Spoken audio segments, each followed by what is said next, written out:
বদলে দিতে চাই এবং এই বদল মানুষের জন্ম থেকে মানে দোলনা থেকে কবর পর্যন্ত একটা সুন্দর জীবন প্রতিটি নাগরিকের জন্য যাতে গড়ে তোলা যায় তার লড়াই করছি। এবং এই কারণেই আমি বিশেষত প্রথমত শিক্ষার্থীদের ধন্যবাদ দিই, আজকে এখানে যারা দাঁড়িয়েছেন তাদের ধন্যবাদ দিই।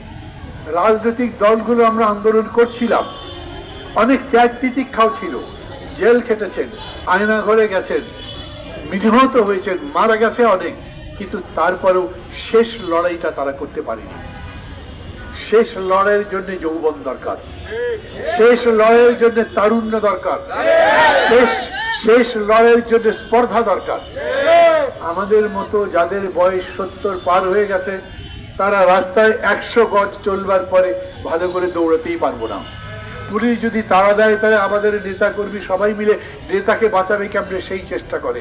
কিন্তু এইবার ওই যে সুকান্তের কবিতা একটা ছিল না, সাবাস বাংলাদেশ এ পৃথিবী অবাক তাকিয়ে রয়, জ্বলে পুড়ে মরে সার খার তবু মাথানো আবার নয়।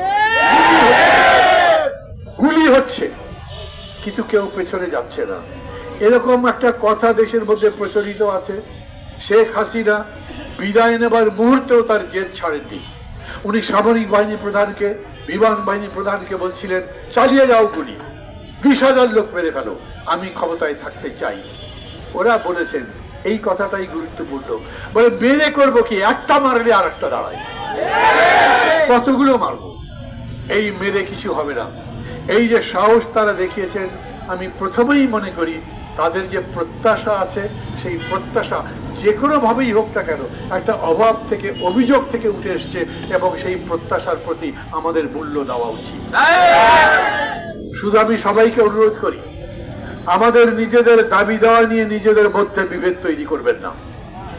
একটা অংশ এক পেশার মানুষ দাবি তুললো, আর এক পেশার মানুষ আবার তার প্রেক্ষিতে আর একটা দাবি তুললো, যাতে তাদের দুই পক্ষের মধ্যে একটা ক্ল্যাশ হয়, তাদের মধ্যে মত পার্থক্য হয়। এই রকম দাবির মধ্যে না, দরকার লাগলে যত বেশি পারেন আলোচনা করেন।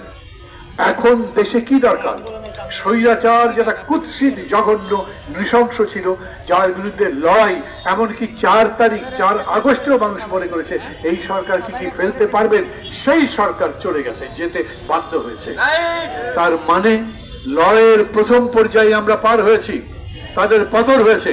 কিন্তু এখন যে আমরা বলি দেশ বদল করব, সমাজ বদল করব, রাষ্ট্র পরিবর্তন করব, মানুষের জীবন বদলে দেব, সেই লড়াই করতে হবে। আর সেই লড়াই করবার জন্য আবার রাজপথে গোলাগুলির মধ্যে তো লড়াই করবার দরকার নেই, এখন পুলিশ আমাদের উপর গুলি